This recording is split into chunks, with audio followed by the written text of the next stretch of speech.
welcome back to Transline Hollywood, and here we are with the wonderful Leigh. Yay! Who is our guest for today, and Suzanne. And Suzanne, yes, and myself, Camille. In this video is TransAdolescence, and you out there would be, what does that mean? So, can someone tell me, what does TransAdolescence mean?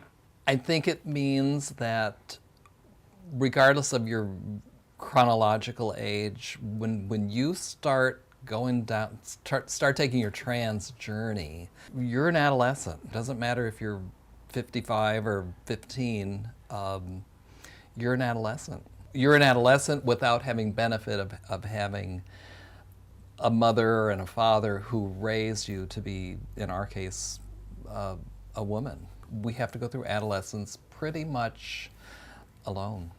I felt like I was a teenager, and I got my dressing up tips from my mother, because that was the closest female in my life, or my younger sister.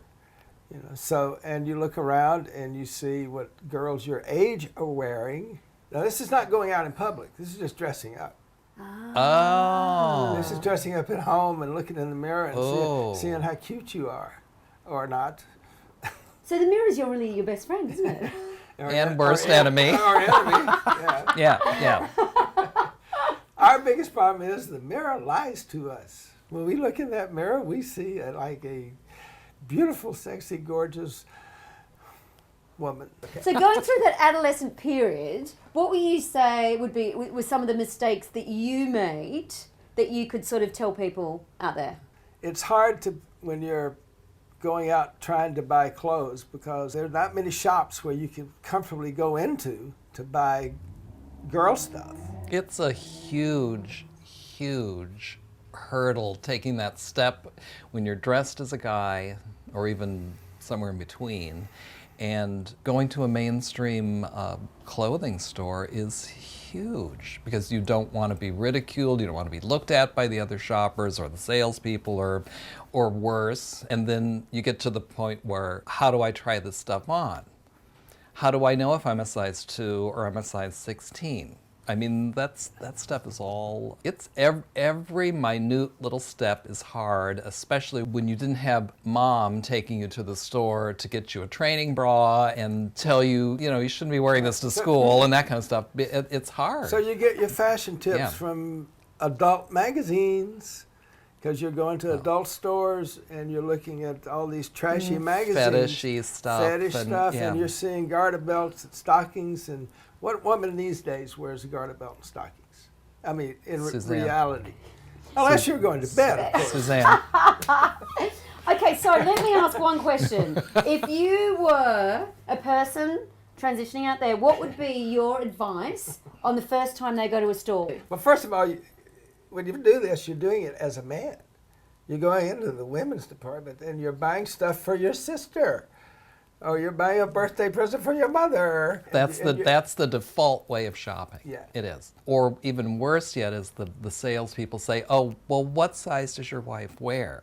She's almost exactly like me in the body. Yeah, But I think the number one thing is, in my experience, is go and walk in, don't apologize, and find a salesperson that you can relate to. Get somebody on your team.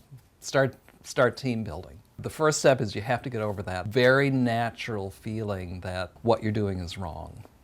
I think that's what it's for me anyway. I felt guilty, even though my money is the same as everybody else's. It's just that I have as much right to be in Forever 21 as every other 21-year-old.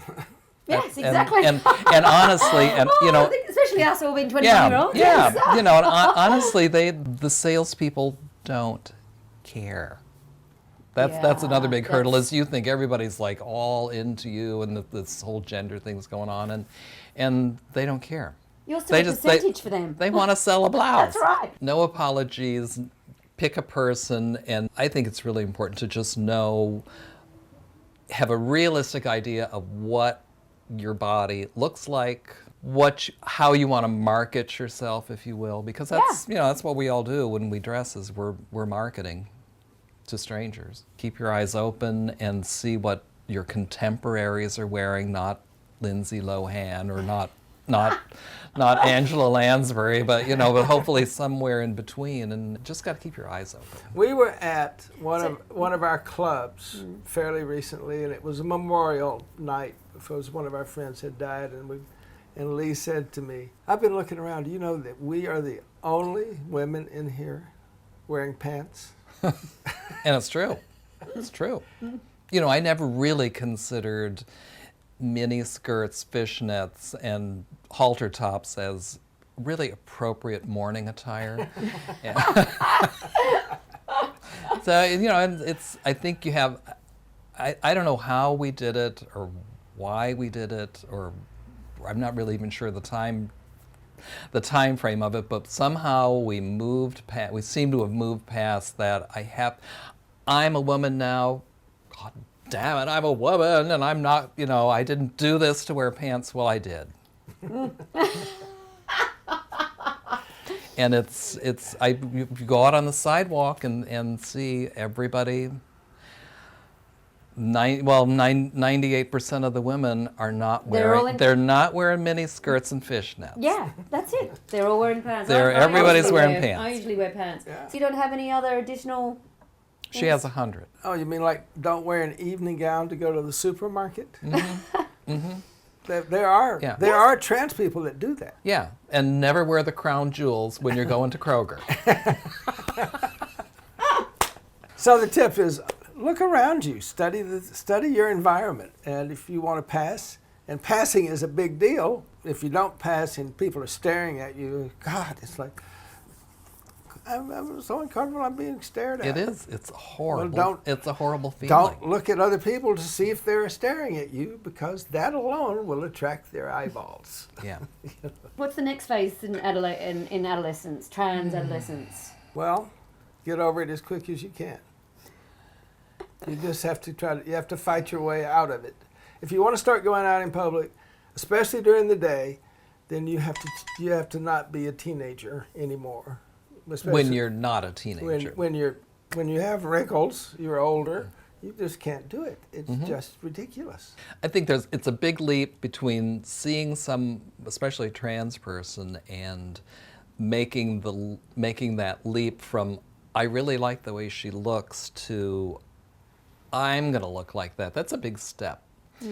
And part of making that step is realizing your limitations and playing up your strong suit and downplaying the parts of you that aren't really so great. And that's nothing that every genetic female doesn't have to do too. Yeah, absolutely. I was going to tell you about that, Drow. Yeah.